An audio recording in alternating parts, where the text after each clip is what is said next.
Some disappearances are accompanied by screaming, others silence, and silence is worse. The church was limestone, cracked and hunched under the weight of 112 winters. It stood crooked at the edge of the gravel road, outside a town I won't name, mostly because they asked me not to. You know the kind. 2 gas stations, 1 supermarket, and about 5,000 secrets. They say the boy was 10. Alto section. Brown curls. He was last seen holding a tambourine, which somehow makes it sadder, doesn't it? There's something haunting about a missing child with an instrument.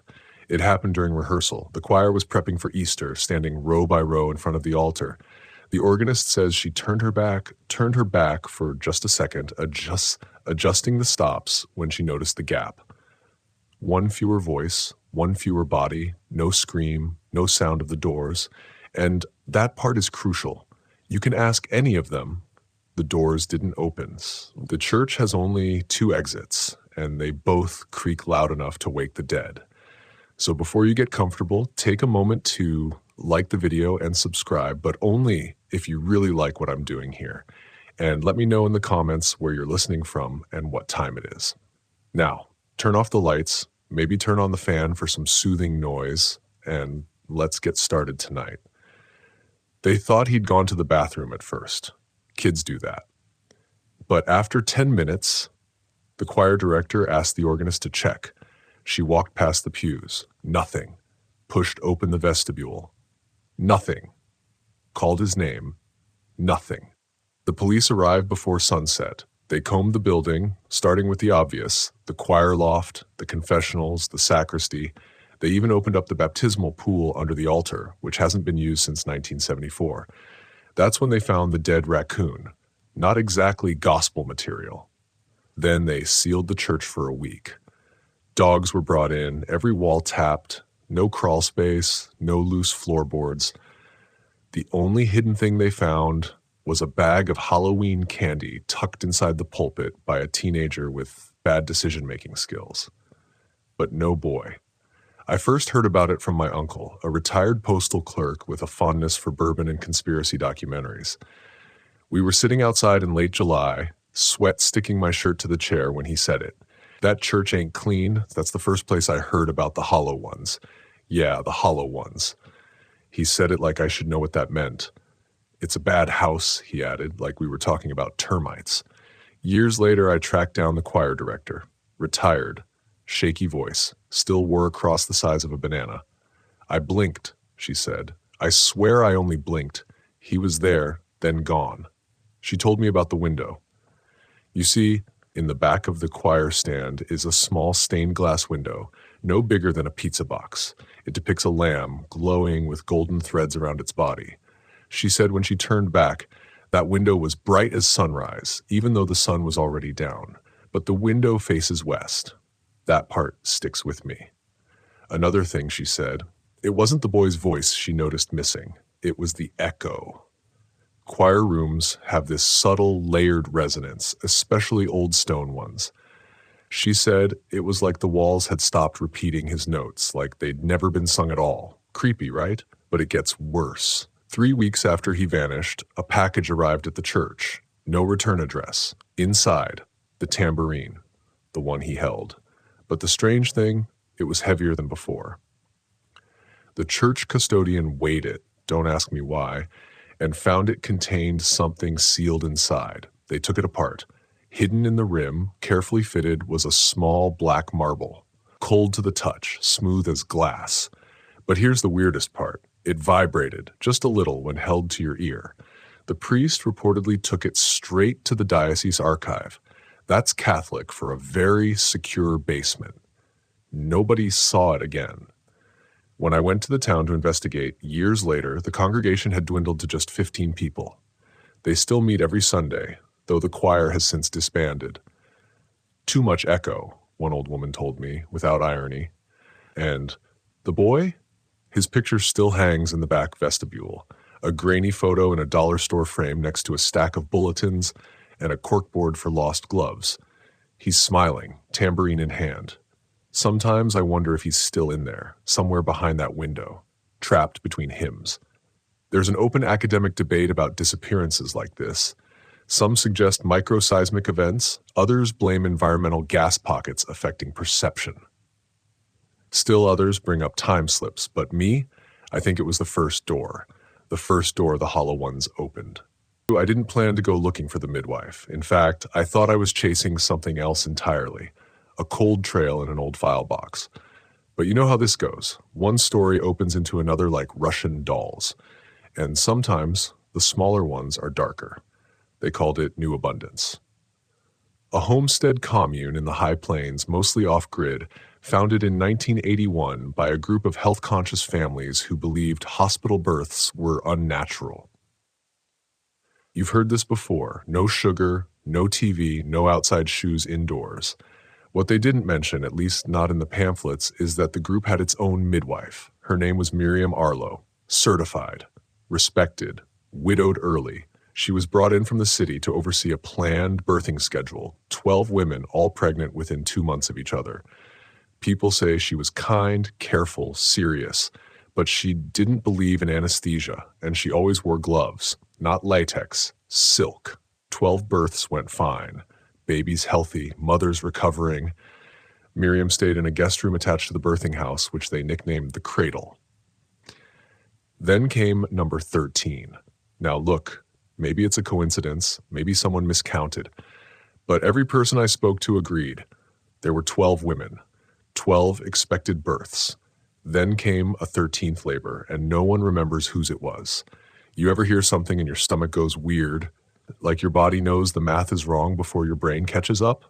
No one could name the last mother, not the commune leader, not the new parents, not even Miriam's assistant, a teenager named Noah, who left the community 6 years later and now works at a vape shop. I called him. I remember the screaming, he said, different kind. Didn't stop when the baby came out, like she saw something. And here's the thing. After that birth, Miriam vanished. Her bag, gone. Her room. No note, no goodbye. The commune figured she'd left in the night. They even baked a cake for her safe travels. But weeks later, a baby blanket turned up inside the cradle's crawl space, stuffed in a wall. Inside it, a pair of silk gloves, damp and stiff. Yeah, gross. I know. The family who found it, who lived in that house after the commune disbanded in '96, also found something else. A note, just one line, scrawled on the inside of a formula can with a Sharpie. Open quote, "You can't deliver what never left." Close quote. I visited the cradle last spring. It's private property now, but I was allowed a walkthrough under supervision. The nursery is still there, pastel wallpaper faded to ash gray. The owner swears the house is fine, but she won't use the east guest room. That's the one Miriam slept in. It smells like metal, she said, and sometimes the baby monitor turns on when nobody's in there. I was halfway out the door when I noticed something carved on the underside of a low windowsill. Faint, like it was scratched with a dull spoon. 3 words, open quote, "Miriam is here," close quote. There's an academic debate on cases like this, missing adults with trace items left behind. Some researchers attribute it to intentional abandonment, others to fugue states or cult relocation protocols. But I read between the lines, and that phrase, "you can't deliver what never left," it stuck with me, because if Miriam never left, then what was inside the 13th mother? Was it ever born? And who was the 13th mother anyway? I tried finding records. Nothing. No matching medical history. No birth certificate from that week unaccounted for. But I did find one anomaly. A child listed in the state registry only by initials OA. Date of birth, the same day, but no name. No parents, no follow-up. And here's the kicker. Location of birth. Unknown. Religious facility. Rural. I called the number on the file. It rang once, then disconnected. That night, my phone buzzed again. Private number. A voice whispered, clear as anything, "She's still pushing." Yeah, not great for sleep. I made tea, turned on my fan, double-locked the door. I don't know what happened to Miriam Arlo. Maybe she left because something went wrong. Maybe she's still in that room. But if you visit a home birth center and see silk gloves in the drawer, don't touch them. Because some births never finish. Some labors go on forever, and sometimes the midwife stays too long. I didn't expect the letter to smell, but it did. like antiseptic and old crayons, the kind you find melted together in pediatric waiting rooms.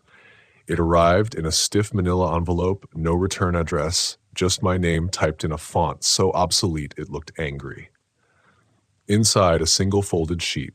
The paper was warped from humidity, and the ink had bled slightly, like it had been written in a room with bad air. Open quote. There is still someone here. We never got out. I hear the cartwheels at night. PR Isolation Wing B Room 7. Close quote. It was dated 1992. The hospital, St. Dunstan's Children's Health Institute, had shut down in 1989. So either this was a bad joke or it had sat somewhere for 30 years before someone mailed it. I looked it up. St. Dunstan's had been a massive post-war pediatric complex specializing in treatment-resistant conditions and family-based symptom escalation. That's psych ward speak for, we thought it was your fault your kid was sick. They had a separate wing for long-term quarantines, Isolation B. You see where this is going. The building's still there, condemned, gutted, fenced off. I don't recommend going unless tetanus is your hobby, but of course I went. Brought gloves, flashlight, one friend who used to work construction. Let's call him Matt. We found the sign for Isolation Wing B still bolted to the cinder block wall. It was half melted from a fire, the lettering blackened but legible. Room 7 was down a short hallway, door frame intact, door itself missing. Inside, not much. Crib frame, rusted, peeling wallpaper with cartoons of dancing owls. But the walls looked scraped, not vandalized, more like peeled. Matt said, "This room gives me Nope vibes," which I logged as the understatement of the year. Then I found the drawer. It was part of an old medication cart, jammed in the corner. The kind with a clipboard hook and squeaky rubber wheels. When I opened the top drawer, two things hit me. The smell of something sour and a pile of lined paper, each page folded 4 times. 23 of them, all written in the same shaky hand, all addressed to no one. Just numbers in the top right corners like a countdown. Each note described days, no names, just references to the cart lady, the light that never shuts off, and the room that stays cold even when the others sweat. And one repeated phrase, open quote, "We are only empty when they check." Close quote. Charming, huh? Perfect bedtime material. We didn't stay long. Something in the air felt heavy. And here's the thing, I couldn't shake the feeling that the notes weren't old. They didn't feel 30 years old. They felt used, like someone still picked them up, still counted them, still waited to be read. And just when we were leaving, Matt turned and pointed to the wall above the broken crib, faint lettering written in something that wasn't pen, open quote, PR, left, I stayed, listen for the wheels, close quote. There's an open debate about places like this, abandoned hospitals that seem to retain residual personalities. Ghost hunting shows call it energy imprinting. Academics call it psychological suggestion. I call it bad planning because we left in a hurry and I dropped something. My digital recorder. It fell between the broken floorboards. So of course I had to go back alone the next day. No Matt, no daylight. Just me, a flashlight, and a long hallway of rooms numbered by hand and fading marker. Room 7 was colder the second time, and when I reached between the boards for my recorder, I heard it. Wheels. Soft, distant, like a cart being pushed very slowly down linoleum. Problem is, there's no linoleum left, just cement dust. I grabbed the recorder, backed out, and didn't stop moving until I hit my car. Back home, I played the audio. It was mostly static. My voice, Matt's voice, then silence. Then 38 minutes in, a child's voice, calm, flat, no reverb, open quote, "We're not sick anymore," close quote. Then the wheels, then a click, then silence. If you're wondering whether the hospital ever had a patient with the initials PR, yeah, I found one. Pauline Rothschild, admitted 1987, age 11, chronic idiopathic insomnia, believed psychosomatic. She was never discharged, but she wasn't listed as deceased either. Her final chart note, open quote, "Patient states she can hear others but cannot leave the bed." Close quote, her room number, Isolation B, room 7. I still have the letters. I keep them some sealed in a metal case under my desk. But sometimes when I can't sleep, I swear I hear something outside my apartment, just wheels. If you ever come across a burned diary in a locked metal drawer, don't open it. Seriously, just let that thing rest in peace. But of course, did open it. It belonged to Sister Magdalena Bairn, a nun who disappeared in 1995 from a cloistered abbey nestled between two mountains nobody ever visits on purpose. She was 62, silent for nearly half her life under vows. Then 1 week before she vanished, she broke her silence and told the entire parish, open quote, "They are not guests, they are hollow," close quote. Then she fainted. After that, she barely spoke again. Just one sentence, whispered repeatedly, "Don't sing it backward." Yeah, we're back to hymns again. That's going to be a bit of a pattern, sorry. Anyway, the diary. It came to me from a university archivist who'd heard I was into weird religious stuff. Always flattering. He said it had been confiscated from a collection of discarded abbey items. Books, notes, tapes, one crucifix with the figure filed smooth like someone was trying to erase the body. The diary was mostly unreadable, pages scorched from the center outward, but the first page was intact, and what it said was enough to keep me staring at my ceiling for several nights. Open quote, "They wear our robes, they hum the songs, but I know they were not born. Something is filling them from the inside." Close quote. She'd drawn a shape below the writing, a hollow outline of a person, but with a circle where the heart should be. I brought this to the abbey. They were not thrilled. "We do not speak of Sister Magdalena," said the nun who greeted me. "I'm pretty sure her tone alone was enough to wilt the tulips on the path." But here's where it gets eerie. The abbey has no official record of Sister Magdalena's departure. Not excommunicated, not deceased, just not on the roster. Her name's been whited out of every yearbook photo, except one. In the 1989 group portrait, there's a figure standing 2 rows back, head slightly turned, shadow falling across the face, but the outline of her rosary is unmistakable. Guess what's hanging from it? A small circle-shaped charm, right where the cross should be. I asked for access to the archives. I expected a polite no. Instead, they just said, "If you're going in, bring salt." So that was comforting. The Abbey's archive is under the east wing, built into the slope of the hill. Cold, even in July.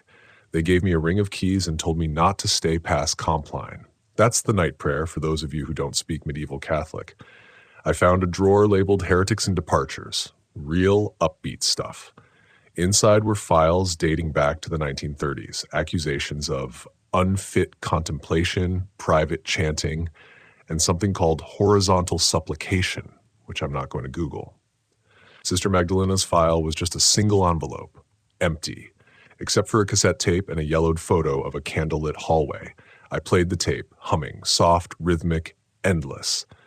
Then suddenly the voice of a child, open quote, "They hum to stay full," close quote. Then silence. Here's where things get weird. On the back of the photo was a note, open quote, "Taken during silent retreat, hallway empty," close quote. Only it's not empty. In the far right corner, under a tapestry, is a figure, a nun. But the face is wrong, too smooth, like someone erased the features. But the robe is Magdalena's. I compared the embroidery, and the robe looks full, like it's hanging on something much bigger than a human frame. I left the Abbey by 8 p.m. The sun was going down.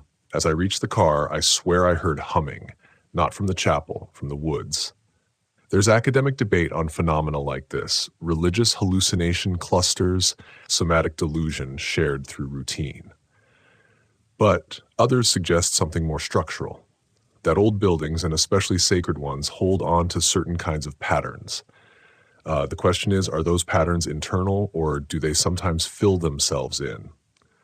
I went back one more time, just to be sure. The hallway from the photo, I found it. 3rd floor, right wing. Tapestry's still there. But the wall behind it isn't flat. It bulges, just slightly, as if something had leaned there for years. And carved into the baseboard, nearly invisible unless you're kneeling. Open quote, "Don't sing it backward," close quote. I've been humming the Abbey's hymn ever since, just the first 3 notes, but not in reverse. Not yet. Some neighborhoods are too quiet. You ever drive through a suburb where every lawn is trimmed just right and all the mailboxes match, and the same golden retriever seems to be in every yard, just wearing different collars? Yeah, that's what Mulgrave felt like. Mulgrave is a planned Christian community founded in 1973, about 45 minutes from anything resembling a city. They called it the Covenant Development. Real estate brochures boasted 0 crime since its founding. Everyone smiled in the photos. Everyone had front porches. But here's the thing. The 1985 census shows 3,042 people living there. By 1990, 1,611. No obituaries, no relocations, no house fires, no floods, no newspaper articles about exodus or tragedy. Half the town just uncounted. I didn't find out about this from the census, though. I heard it from a woman in a parking lot who'd seen my video about the hospital. She leaned into my window and said, "You want to see where they disappear as a group?" She scribbled an address on the back of a receipt and disappeared. Never got her name. Probably an angel, or deeply unmedicated. So I drove out to Mulgrave. Still exists, still pristine, still has that manufactured calm you can taste in the back of your throat. I spoke to a local pastor, Pastor Glenn. Thin smile, white polo, had the energy of a youth group leader who's definitely banned hugging. He confirmed the missing population but said it was a clerical thing, some data mix-up when the town upgraded their records. You believe that? Me neither. Here's where it gets stranger. I walked through the local cemetery, nicely manicured, just like everything else. Most of the tombstones were dated after 1991, but a small plot behind the chapel held just 6 markers. All from 1985, all with the same epitaph, open quote, "as they were in life, obedient," close quote. And all the names? Duplicates. 2 Daniels, 2 Ruths, 2 Isaiahs. I checked town records. The addresses listed for these 6 people, identical. Same house, same street, same birth dates. It's like someone copy-pasted them. This is where I started getting followed. First, it was a blue SUV, no plates, parked across from my motel at night. Then it was the church bells, always ringing 3 times, even when nobody was at the chapel. I asked a woman at the corner store what happened in '85. She looked down at the counter and said, "We had a prayer assembly. After that, some families didn't come home." Didn't? I asked. "They were never meant to," she said. "They fulfilled their purpose." Yeah. That's not ominous at all. That night, I walked through the neighborhood again, phone recording in my hoodie pocket. As I passed the model home display, I heard it. Children singing. Not laughter, singing. Same song over and over. Open quote, "Come forward, forward into the room where every voice has space to bloom." Close quote. I still hum it sometimes without meaning to.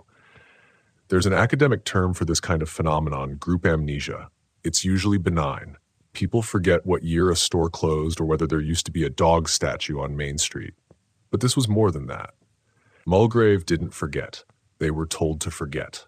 I visited one of the homes listed in the original census, a 2-story Cape Cod, still there, but boarded up, no for sale sign, no trespassing warnings, just one thing painted on the front door in what looked like faded whitewash. Open quote, "cleaned and called." Close quote. Inside, the furniture was covered in plastic. There were toys in the corner, dated, heavy wooden blocks with Hebrew letters, but no dust. None. Even the ceiling fans were clean. That's not neglect. That's intentional preservation. I left when the motion-activated lights clicked on by themselves. The tape I recorded of the singing, gone from my phone the next day. Just a corrupted file labeled forward.m4a that won't play. And I swear, sometimes when I scroll through my camera roll, I see a thumbnail for a picture I don't remember taking. A porch, 6 chairs, empty. There's still debate among urban anthropologists about planned towns with spontaneous ritual behavior. Some believe it's a mass psychological feedback loop. Others suspect constructive memory sculpting, a fancy way of saying people change their memories to survive. Me? I think Mulgrave knew something was coming, and they were practicing how to be empty, how to vanish as a group. The cemetery, the songs, the chairs, it's all a dress rehearsal. Because something about that prayer assembly in 1985 didn't just take people, it copied them, and it left behind only the obedient versions. The rehab center didn't smell like bleach or hand sanitizer, which already made it weird. It smelled like cooked rice and pine. The building used to be a parish school. When attendance dwindled, they turned it into a church-run rehab program called Harvest Path Recovery, specializing in spiritual realignment therapy. Sounds like a smoothie cleanse with Bible verses, right? But they had good reviews. Here's the thing. One of the former intake clerks emailed me. No subject line, no salutation, just a single sentence. Open quote, the bed count is off, close quote. I called her. No response. The number was disconnected by the next morning. So I drove out. Harvest Path was still operating barely. Low staff, fewer patients than they used to have. The building had that we repainted in 2009 and called it a renovation look. I walked in, clipboard in hand, pretending to be some kind of survey auditor. They didn't even ask who sent me, just gave me the tour. Now, officially, Harvest Path has 12 inpatient beds. That's what's listed in their license, 6 per floor. Simple math, but something felt crowded. I spoke to a groundskeeper, guy with a limp and a face that looked like it hadn't smiled since Y2K. He squinted at me and said, open quote, you ever try counting during a prayer circle? Close quote. Excuse me? There's always one more head than we got names. Not subtle, that guy. So I did my own count. First floor, 5 patients visible, 1 empty bed. Second floor, 6 more patients, all accounted for. But there was a 7th bed, not in a room, in a supply closet. I almost didn't see it, just a thin cot with a red wool blanket tucked between industrial mop buckets and old Bibles. No nameplate. But here's the kicker. It was warm. Recently used. Later that night, I bribed my way into the records room with 2 protein bars and a lie about baseline audits. I found a folder labeled Overflow Night Register, handwritten logs, a different staff member's initials, and at the top of each page, a column marked Phantom Count. The entries looked like this. Open quote, Oct 11th, registered 12 beds 12, counted 13, extra in room 3, just watched. Close quote another. Open quote, Deck 6. Registered 11 beds 12, counted 12.5. 1 on stairwell landing, no response. Gone by roll call, close quote. Okay, half a patient? I kept flipping. The logs go on for years, then abruptly stop. The last entry, open quote, Feb 23rd, counted 14, 1 in closet, don't open. Close quote. I looked at the signature, same initials as the woman who emailed me, except she didn't disappear. I found her. She lives in a camper behind an abandoned nursery 3 towns over. Took some convincing, but she let me interview her. Her hands shook the whole time. She said it started with noise, footsteps after lights out, unused toilets flushing, the smell of something sweet like overripe bananas. Then patients started mentioning a woman in a gray gown who sat on the edge of their bed and hummed. Only no staff matched that description. One patient asked why the new girl wasn't at group. They didn't have a new girl. After that, the clerk started counting beds obsessively. She wrote it all down. When she brought it to the director, he said, open quote, some beds aren't for the body, some are for the soul to rest in after, close quote. She left the next morning. There's open academic debate about phantom infrastructure in religious or spiritual institutions, the theory that some spaces are assigned spiritually, even if no one physically occupies them. But here's what nobody's explained to me. Why did the extra person leave impressions in the pillows? Why was their toothbrush always wet? Why, when I checked my phone after leaving, did I have a photo of a bed I don't remember taking? No room number, just a cot in a dark hallway and what looks like a shadow sitting up from under the blanket. Harvest Path is still open, but don't visit unless you're sure of how many people went in with you, because the ones that watch, they only show up when the bed is already made. The key arrived in a plain envelope, no note, no return address, just a brass tag attached to the ring engraved with 2 words, Mother Room Number 4. If you're new here, that's your cue to pause this video and go back a few parts. Otherwise, trust me, This isn't something you want to jump into cold. I recognized the name immediately. Mother Room Number 4 was part of a fertility-focused compound known as the Solace Center for Reproductive Light. They called it a spiritual womb community. I call it a cautionary tale for anyone who thinks trust falls are an acceptable form of therapy. Solace was active from 1994 to 2003, located on a converted ranch in the desert. Their motto was, "All light begins with the mother." I'd read about them years ago, mostly in the form of anxious ex-members blogging from undisclosed locations. Every mother-to-be who joined the group had to stay in one of 6 special rooms during her 3rd trimester. The rooms were painted soft yellow, lined with handmade quilts, and always watched over by an assigned maternal witness. But room number 4? It was different. After 1999, they stopped using it. Quietly, no formal announcement. Members whispered that something unacceptable had occurred there. No one could or would say what. The key in my hand was old and tarnished, but real, stamped with the compound's exact address. So I drove out there. The land had been abandoned since '03, dust-covered signs, a rusted welcome gate, faded footprints on the chapel stairs. It took me a while to find the birth hall, a rectangular building with 6 rooms on either side of a long corridor. Mother Room Number 4 was the only one still locked. The key fit. I turned it. The door creaked open like a horror movie that knew it was being filmed. The room was spotless. No dust, no decay, just sterile white sheets, folded tight, a rocking chair, a photo of an empty cradle on the nightstand. But the air, it smelled like lavender and iron. I stepped inside, recorder on, nerves buzzing. The walls were decorated with dried flowers, pressed into the paint itself, like someone had tried to preserve a garden by flattening it into memory. And then I saw it. The mirror on the ceiling, it was framed in bronze, angled directly above the bed. Not common in maternity centers, unless, of course, you're trying to watch something very specific. There were tiny etchings around the mirror's edge. I climbed onto the bed to get a closer look. Words, maybe? No, numbers. Dozens of them, sequential. It looked like timestamps, as if someone had been logging exact moments. But for what? Then I spotted the floorboards. One of them creaked under my weight and flexed a little too easily. I pried it up. Underneath, a shallow compartment lined with linen, and inside, wrapped in what looked like baby blankets, was a VHS tape labeled Witness Record Number 4. No date, no names, just a warning. Open quote, do not reverse. Close quote. Okay, so naturally I took it home, because what else do you do when you find an unmarked VHS tape in a cult maternity room under a haunted mirror? You microwave it? No. You watch it. I had to borrow a friend's VCR. Took me a day to find one. And then I pressed play. The footage was dim, grainy, static crackled. A woman on the bed, legs bent, face obscured. A figure stood beside her, hand on her shoulder. Not a nurse, not a midwife. The maternal witness. And then something strange. No sound. No crying.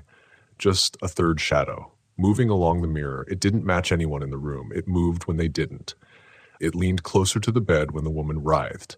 It reached a hand out, and the timestamp on the screen flashed. That was the end of the tape.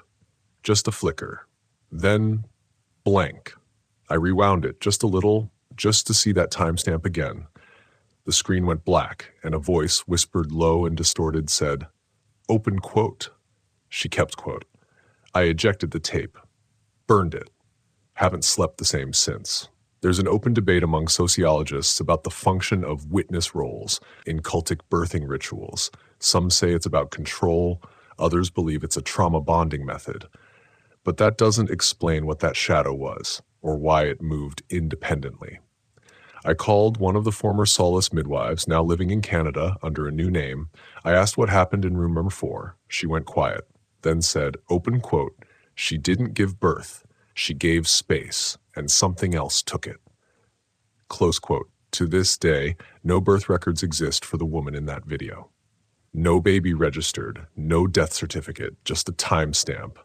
And the room remains locked except to whoever sent me the key. So if you ever come across a maternity program offering spiritual witness experiences, maybe ask which room they keep empty and why. because mother room number 4 wasn't about birth, it was about hosting. You ever hear someone say your name in exactly the voice of someone you lost? Not just a similar voice, not a look-alike. I mean the exact cadence, the same inhale before the vowels, the same lazy S at the end, and then realize that person's been gone for years. It happened to me inside a cathedral. A real one this time, soaring stained glass, arches tall enough to make you dizzy if you stared too long.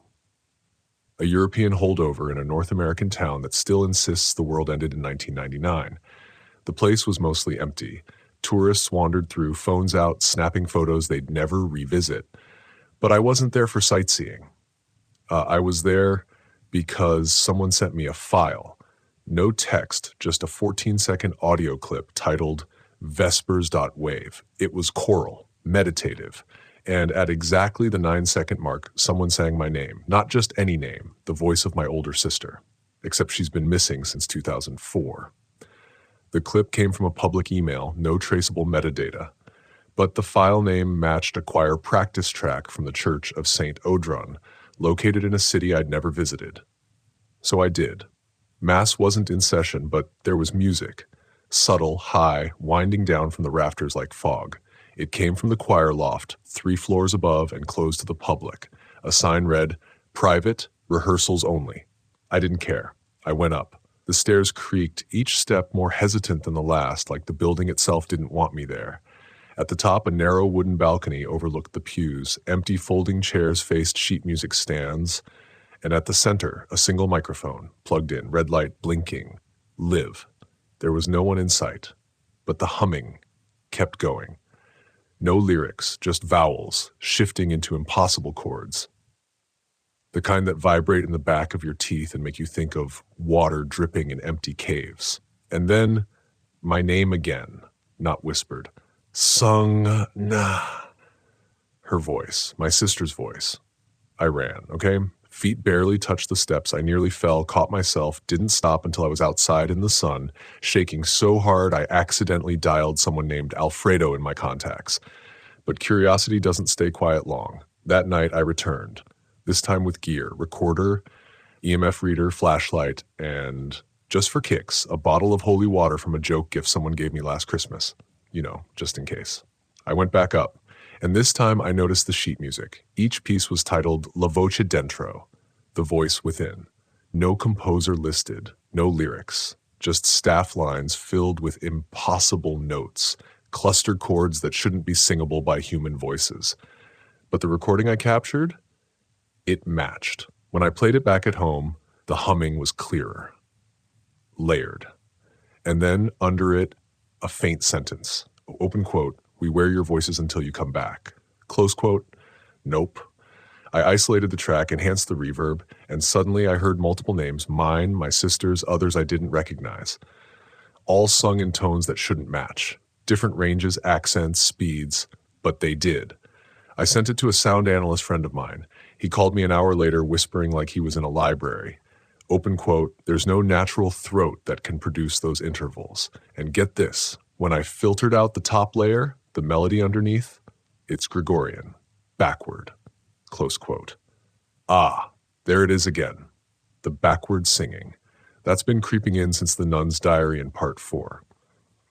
See, there's open academic debate about auditory haunting versus AI-generated voice manipulation. Some say we're just hearing fragments of our own memory, fed back through environmental triggers. But then how do you explain the wrong language? Because when I sent the track to a linguist, she told me one line translates roughly as, open quote, "We have borrowed the vocal, return the vessel." Close quote. I haven't spoken my name aloud since. I sleep with headphones now, white noise only, because twice I woke up to my own voice singing from the corner of the room. But my mouth was closed. My jaw was locked. The microphone in that cathedral loft, it's still there. I checked the live stream. They do choir broadcasts on Sundays. In the background, I saw a figure. No face, no hands. Just black robes and a mouth that didn't move as it sang. I tried to tell myself it was a glitch. Then I got a notification. Someone had tagged me in a comment on the live stream. It said, open quote, "Come back to rehearsal, Anna. We still have your part." Close quote. But I didn't comment. I didn't even use that name anymore. So if you ever hear your name sung in a place where no one knows you, don't sing back, because some choirs, they don't want you to join. They want to wear you.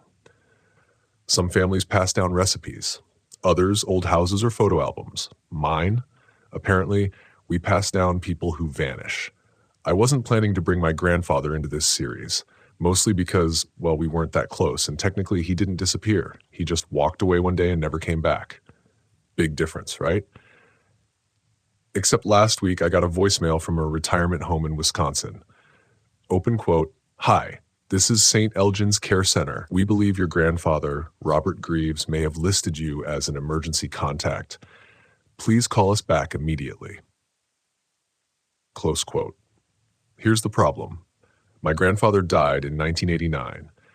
He was declared legally dead after his truck was found on the side of a logging road, still running, with the door wide open and a peach in the passenger seat. I know, a peach, like the start of a dream sequence. I never met him. My mother didn't talk about him. In fact, she used to whisper, "We don't look for ghosts," anytime his name came up. But St. Elgin's didn't care about that. They said he'd checked in last year. Quiet, lucid, no known relatives. Went by Bob. When I asked for a photo, they emailed me a picture of a man with my face. Older, yes, thinner, but the same nose, same uneven smile. Even the scar above his eyebrow, I have that too from falling off a swing set at 5. Except in the file, the scar was listed as birthmark. I flew there. Had to see it myself. The staff were polite, cautious. They said Bob had been a model resident until last week when he vanished from his room in the middle of the night. Nothing on security footage. But the weird part? He left behind a note. Handwritten, shaky, but legible. It read, open quote, "I followed the hum. Don't let it trace back to the family. Watch the wall behind the hymnals." Close quote. They found it tucked into a hymnal in the chapel next door to the facility. Naturally, I went there. St. Elgin's Chapel isn't grand. It's a small, whitewashed room with low ceilings and a digital piano that plays Ave Maria on repeat. I walked to the back pew, pulled out the hymnals. Behind them, I tapped it. Hollow. I pried it open with my pocket knife. Inside, a reel-to-reel tape recorder. Still running. No one had touched it. It was recording nothing. Just hiss. But when I played it back, there was singing, and underneath that, a low grating voice. Not words. A noise that made my teeth ache. Then, my name, again. Only this time it said, open quote, "Greaves' blood follows the echo. You are the 9th.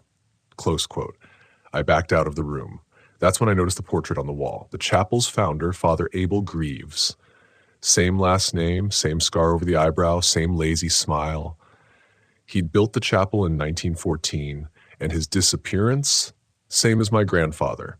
And mine, maybe, if I hadn't left when I did. There's an open academic debate, yes, still, that familial haunting may not be a symptom of place, but of genetic resonance. Meaning, it's not where the bad thing happened, it's who you are. What if disappearance is inherited?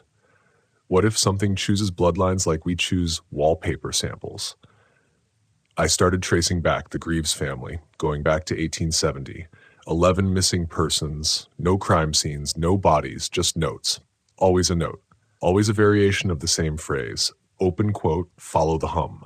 I went toward the music. The song is ours." Close quote. So I tried something stupid. I played the recording from St. Elgin's on a loop. Slept with it in the room. That night, I dreamed of a hallway. White walls, flickering overhead lights. The hum from the tape grew louder with every step. At the end of the hallway, a door marked 9, and behind it, my grandfather. His mouth was open, but no sound came out. Only light. Not bright light, not comforting, just light like surgery. Clinical, white blue. I woke up sweating, bleeding slightly from my nose. The tape was still playing, but the voice had changed. Now it said, open quote, "You've heard it too long.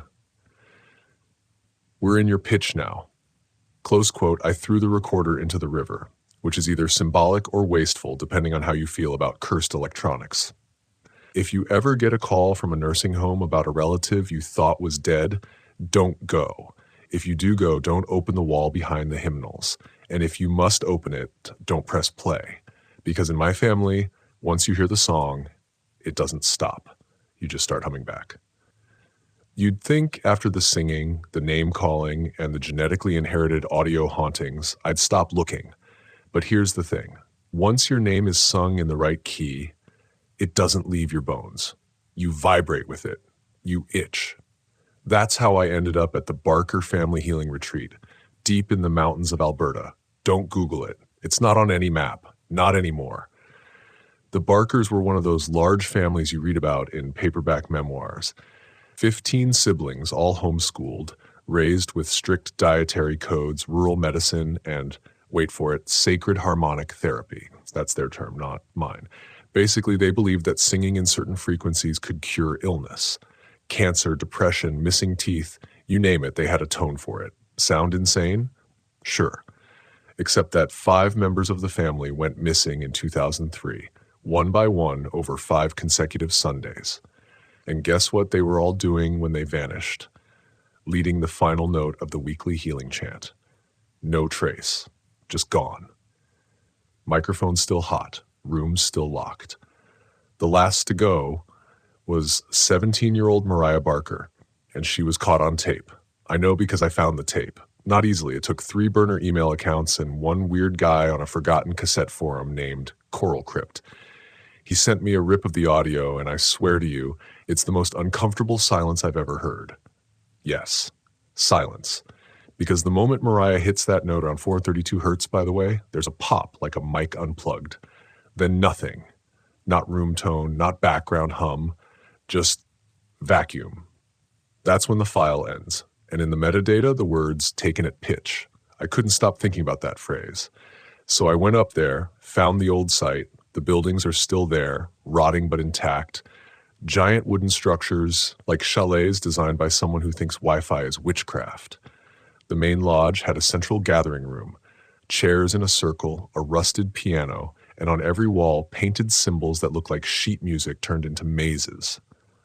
I touched one, felt heat, heard briefly a single note inside my head like a tuning fork to the brain. The air in that room vibrated even though nothing was moving. Then a voice, not out loud, in me. Open quote, "You have arrived off key," close quote. Now, don't get me wrong, I've had sleep paralysis, I've had anxiety hallucinations. This wasn't that. This was targeted, so I followed it. Into the side hallway, past what used to be bedrooms. In one of them, someone had left behind journals, weather-damaged but legible. Mariah's. She wrote about the chant therapy like it was a gift and a curse, said her pitch could unmake tension in the body and widen the soul's hallway. But then, open quote, "Last Sunday, I sang too long. I saw a door open inside the tone. The family calls it joining. I think we are being devoured." Close quote. There it is, the uncomfortable possibility that whatever healing the Barkers practiced wasn't healing, it was offering. One of the last entries chilled me. Open quote, "If I disappear, listen to the silence between syllables. That's where I'm stored." Close quote.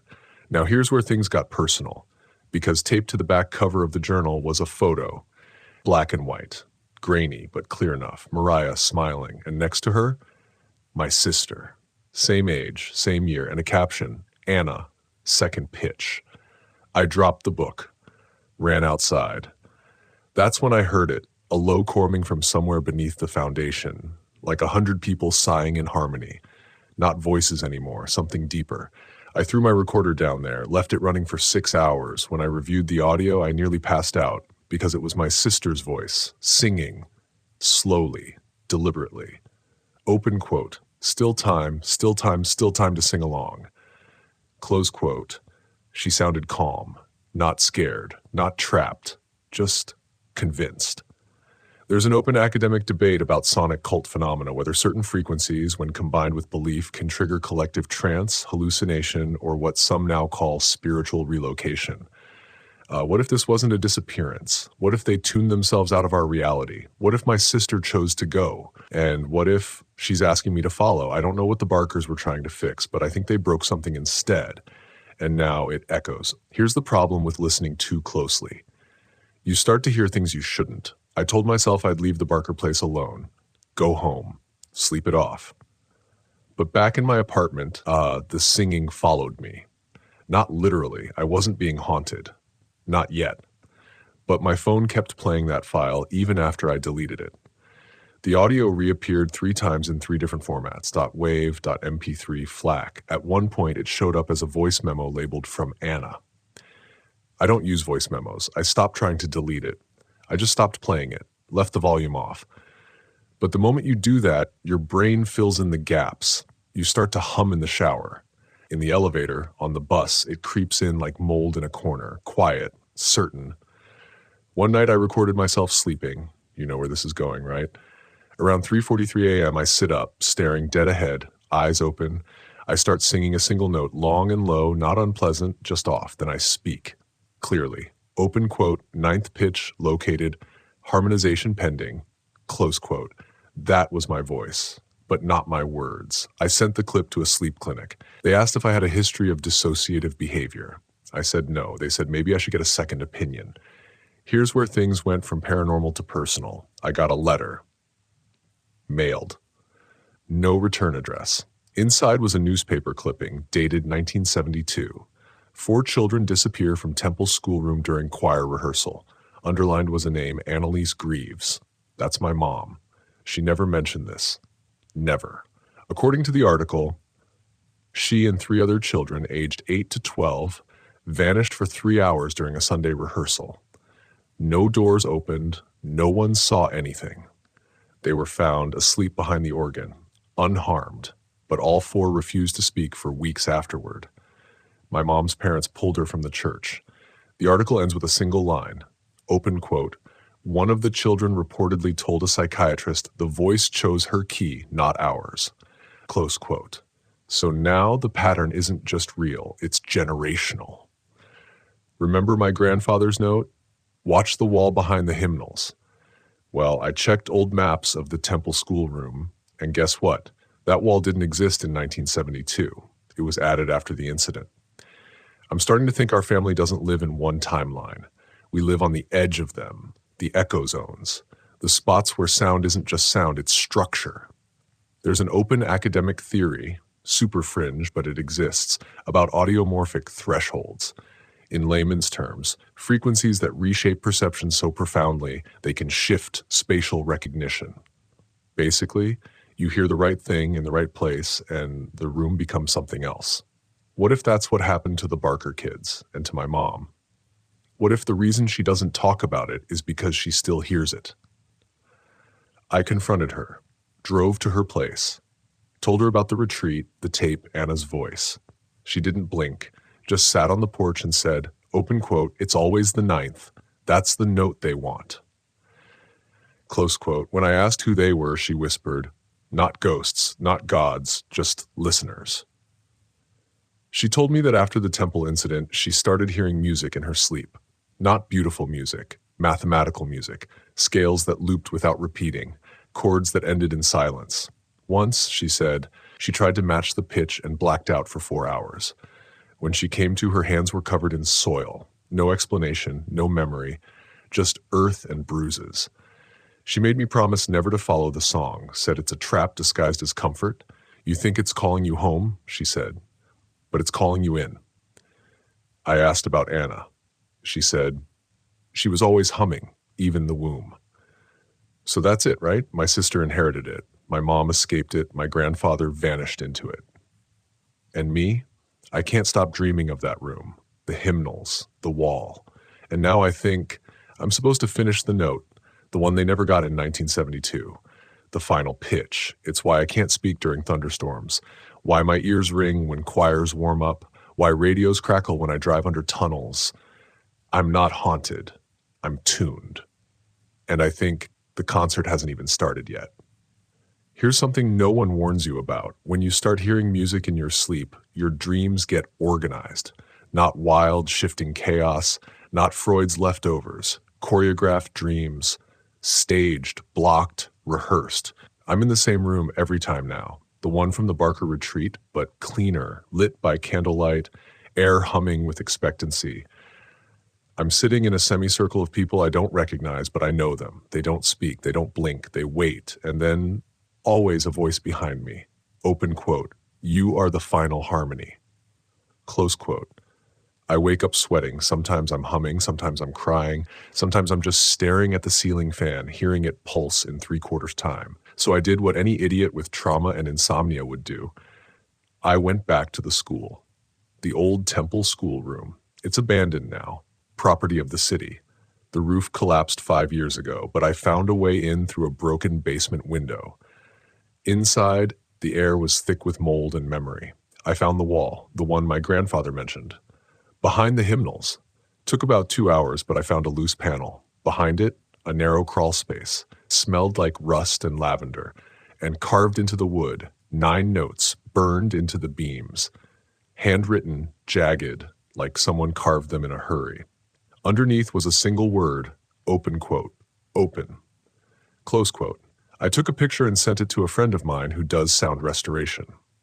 He ran it through pitch analysis software. The sequence isn't from any known hymn, it doesn't resolve, it's deliberately incomplete.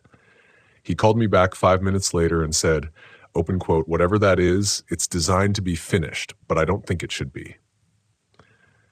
Close quote. Of course I disagreed. I sang it. I didn't even mean to. It just came out while I was washing dishes. 8 notes, low to high, the 9th stuck in my throat, wouldn't come. Felt like static in my lungs. That night, I woke up to my phone ringing. No caller ID, just static. Then, through the noise, a voice. My sister, open quote, you're close, don't be afraid. Close quote, she sounded peaceful, not scared, not lost, but not human either, like she was beneath something. I tried calling back. Nothing. I checked the call log, the number wasn't listed. The next morning, a package arrived. No return address. Inside, a vinyl record, handwritten label, complete pitch, no other markings. I don't own a record player, so I borrowed one, and I did what you already know I was going to do. I played it, and something opened. Not in the room, in me. It's hard to describe, but I'll try. The record wasn't music, it was architecture. Each note rearranged something inside my perception, made old memories rise like smoke. The final pitch, the 9th, felt like it peeled back a wall in my skull and let light in, and I remembered something I'd forgotten. When Anna was little, she had an imaginary friend named Hum. She said he lived in the walls where the music sleeps. At the time we laughed, cute kid stuff. But now I remember her humming that same 9-note sequence over and over, every night before bed. She didn't learn it, she remembered it. There's an open academic question about inherited auditory memory, whether trauma or information can be passed epigenetically via sound. What if the real phenomenon isn't ghosts or cults or mass hysteria? What if it's just a very old song that wants to be finished, a song that knows who can finish it? I think my family has been part of the choir for decades, maybe longer. I think my sister followed it, my grandfather fought it, my mother buried it, and I'm right on pitch. Since playing the record, I've stopped dreaming in fragments. Now the choir is always there, waiting, always missing one voice, mine. And when I hum, even just idly, dogs tilt their heads, babies stop crying. Radios fuzz out for a few seconds. I don't know what happens when the note is completed, but I think I'm going to find out soon. Because last night, I sang it, the full 9th, and everything went quiet, not just in the room, in the world. No wind, no traffic, no buzz of electricity, just total, absolute silence. Then a whisper, open quote, door open, close quote. That's when I knew. It's not a hymn. It's a key. And I've just unlocked something ancient, something that listens, something that waits, and maybe something that sings back. So here's the thing about unlocking doors. You don't get to choose what comes through. Ever since I completed the 9th note, things haven't just been off. They've been tuned differently. I walked into my apartment after that final hum, and every object I owned, every fork, every book, every piece of furniture was slightly misaligned, not moved, not stolen, just tilted, as if the whole room had shifted by 2 degrees. The air tasted metallic. My clocks were running 11 minutes slow. My neighbor's dog, who usually barked like it was auditioning for a horror film, stood still in the hallway and bowed its head when I passed. And I haven't heard a single bird since. At first, I thought I was losing it. Too many sleepless nights, too many recordings, too much unresolved grief.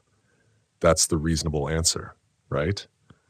But then the lights started flickering, not just in my building, but everywhere I went. I'd walk past street lamps and they'd blink once and go dark. Storefront radios would stutter. At a gas station, the pump started playing what's like a children's choir, but only in my ear. My therapist said I might be disassociating. I asked if dissociation came with perfect pitch for sounds I've never heard. She didn't answer. One night I heard my sister again. Not on the phone. Not in a dream. In the walls. I was brushing my teeth when I heard her voice coming through the vent. Crystal clear. Open quote. I'm not gone. Just folded. You have to sing again. Close quote. Folded, not gone. What does that mean? I recorded it, of course. Played it back. Nothing, just white noise. I'm not new to hallucinations, but this wasn't that. This was something reaching through. So I called my mom. I told her everything about the crawl space, the song, the record, the door. She didn't cry. She didn't shout. She whispered, open quote, you brought it back.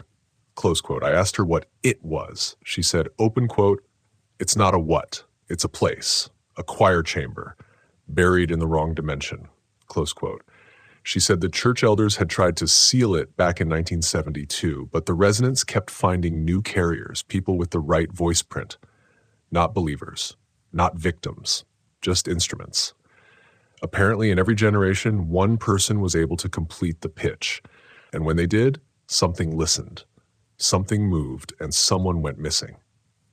That's what happened to the Barker kids, to the cult in Canada, to the twins in Mexico, all of them part of the same invisible choir, scattered across geography but united in pitch. That's why no trace is ever found, no blood, no struggle, because it's not murder, it's recruitment. Some researchers call it harmonic induction. Think the human brain as a tuning fork. When you hear the right vibration, you shift mentally, physically, dimensionally. I thought this was all theoretical until I saw the news.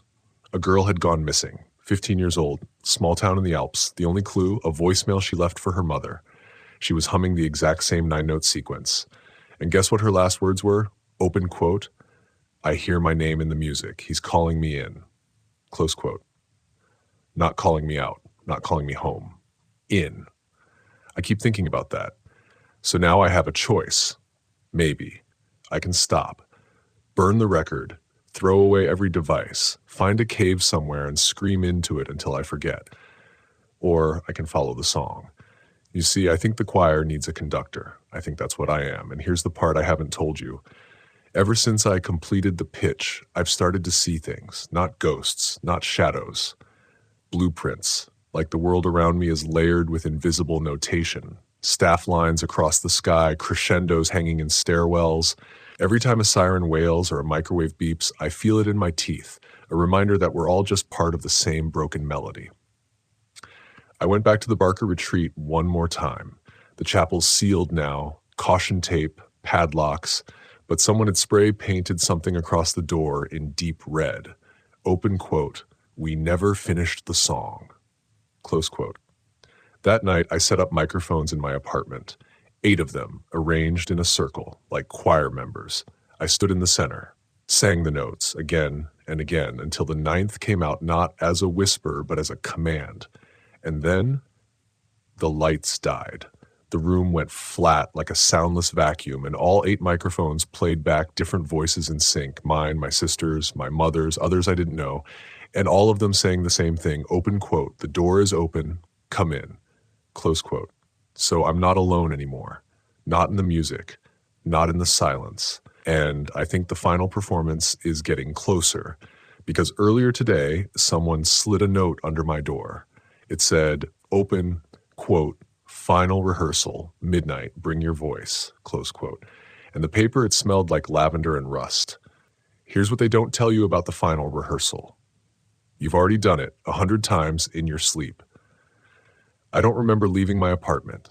I remember the note, and I remember the smell, that metallic lavender blend that I've come to associate with thin places, the kind of scent that lingers longer than it should. Then it was midnight. and I was standing in an empty auditorium that doesn't exist on any map I know. It looked like the Barker Chapel, but too large, cathedral-sized, but no windows, no crosses, no pews, just black benches curved inward like an amphitheater surrounding a small stage lit from nowhere. And the choir was already seated. 48 people, men, women, children, elderly, all sitting perfectly still, all facing the center. Each one had a scar across their throat. Not a wound, a mark. I looked down, I had one too. The room vibrated with soundless tension. It wasn't silent. Not exactly. It was the kind of pressure your ears feel before a thunderstorm or when you're deep underground. Someone beside me leaned in and whispered, open quote, "We're here to rehearse the retrieval." Close quote. Retrieval. Of what? Or who? A metronome began ticking in the dark. Tick, tick, tick. Then a conductor stepped onto the stage. Their face was veiled. Robes shimmered like oil on water, and when they raised their baton, every single person stood, including me. And without speaking, without prompting, we sang. It wasn't words, it wasn't melody, it was geometry and sound. I could feel the music shaping itself, building tunnels, arcs, spirals through the dark. We weren't performing, we were opening. At the apex of the ninth note, something shifted. The floor of the stage peeled backward, folding in on itself like paper. And from it, something emerged. It looked like a person, but wasn't. Too still, too symmetrical. Dressed like a 1950s nurse, but with no eyes. Just indents where eyes should be, like the sockets had been sealed from birth. And when she moved, jerky, marionette-like, you could hear the mechanics of her motion, like clock gears grinding out of sync. I froze, because I recognized the shape of her mouth. It was my sister's. The conductor spoke, but their mouth didn't move. The words came inside us like thought injected into muscle. Open quote, "She is not lost, and she is the bridge, the first to go, the last to return." Close quote. The choir answered, all at once, open quote, "Amen." Close quote. I wanted to run, but I couldn't. My legs were locked, my voice burned, but I kept singing. My sister walked toward me, no expression, no recognition, and placed her hands on either side of my face. She whispered, open quote, "The retrieval is not for me, it's for you." Close quote. And then the light changed. Instead of stage-like glow, the room lit up with a cold white pulse, like hospital fluorescence. The choir vanished. Gone. In the space of a blink. I was standing in the middle of what looked like a surgical theater, tiled walls, stainless steel tools. The nurse version of my sister held a clipboard now. She handed it to me. It read, open quote, "Choir candidate 049, retrieval successful, integration pending, completion in one phase," close quote. And at the bottom, circled in red ink, open quote, "Remember the pitch, the others forgot," close quote. I think that's the point of all this. Not worship, not madness, just memory through music. There's an open academic theory I stumbled on once, buried in a paper about psycholinguistics and collective consciousness. It proposed that language wasn't humanity's first form of communication. Pitch was. Long before words, we shared intent through tone, through sound, songs as maps, songs as memory. But over time, those structures broke down, and only a few people, by accident or inheritance, still carried the original tones. That's why the choir exists, to preserve the pitch. And when someone sings it completely, the others come back. Not just Anna, all of them. And the bridge between realities gets thinner. Back in my apartment now, I think, but it's quieter than it should be. Even the city feels muted, like someone's turned down the treble. I have the clipboard. It wasn't a dream. It's real. I played the recording of the rehearsal through my laptop. White noise. But if you slow it down to 8 speed, you can hear them. The choir. And underneath something else. A second pitch. Lower. Hidden. I think I've only just scratched the surface. The final phase is soon. I can feel it in my jaw. My teeth ache with the pressure of something trying to come through. And I keep humming in my sleep. Not the original 9 notes, a 10th. One I've never heard before. One that doesn't belong to us. Some disappearances are accompanied by screaming. Others, silence. And silence is worse. You're probably expecting some grand finale. A collapse of reality, a demon, fire raining down, maybe a full body possession and a TikTok live stream. But the truth? The ending came quietly. You know when a fridge turns off and for a second you finally hear what the room sounds like without it? That's how it felt when the 10th note arrived. No apocalypse, just absence. The sound behind all sounds, cut. And then everything changed. It started on a Thursday. I woke up to find all the clocks in my apartment were melting. Not literally, just bent, drooping, like the idea of time had gone soft. My phone said 3:12. My oven said 9:09. My watch ticked counterclockwise. Outside, the city was still moving, but off. People walked in perfect sync, not just coordinated, synchronized like backup dancers with no music. At first, I thought it was a flash mob. There was no audience, just blank stares and mouth movements, silently mouthing something. The 10th note. I know it sounds impossible, but I could see it in their lips, that low hum, that fractured harmony. It was inside them now. I wasn't conducting anymore. I was late to my own performance. By midday, the sky had lines in it. Staff lines, like someone had taken a giant pen and drawn music notation across the clouds. Every bird perched exactly on a line. Cars didn't crash, they just pulled over and stopped. Radios emitted static shaped like phrases. The hum of existence now had rhythm, and somewhere beneath it all the pitch pulsed like a heartbeat. I followed it to the source. The original chapel. Not the dream one, not the hallucination, the real one. The Barker Retreat. It had been demolished, supposedly, but as I approached the property, there it was. Intact, restored, lit from within by a light with no source, no people, no doors, just the open air humming. And I understood then. It had never been about sound, it was about signal. Pitch is just the packaging. The real message is woven into the space between. That's where they are, the missing, not dead, not taken, just tuned differently. Like a radio station in between channels, you don't hear them unless you dial exactly right. That's what I'd done. That's what Anna had done. We dialed in. I stood at the entrance. No door, no threshold, just mist parting like it recognized me, and from the mist they stepped out. All of them. 48, no longer scarred, no longer trapped, just whole. Anna took my hand. It felt solid, warm, and she whispered, open quote, now it's your turn to forget. Close quote, not a threat. A release. I stepped forward. There was no pain, no light, no sound, just tuning. Like every molecule in my body turned slightly to the left, and I was gone.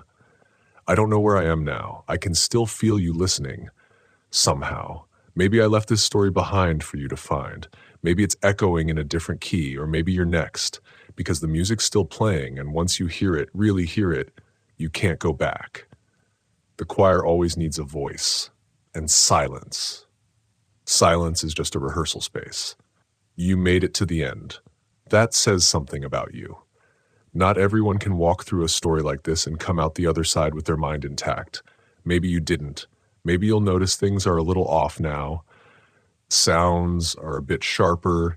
Your name echoes in your head more than it used to. Or maybe one of your clocks is ticking just slightly wrong. It's okay. Let that happen. That's just your tuning fork waking up. Let it hum. This story was never really about the people who disappeared. Not just them. It's about the people who almost did. The ones who heard the music and turned away or didn't sing back. You did. And now the choir knows your voice. But don't be afraid. If you go missing tonight, maybe it won't be forever. Maybe you'll just be folded, resting in the quiet part of the song. And if you listen hard enough, you'll hear us. Still singing. Still waiting. And if this is where your night ends, you can finally relax. You don't need to solve it. Just breathe out. Let it all fall away. Now, turn off the lights, maybe turn on the fan for some soothing noise, and let's get started tonight.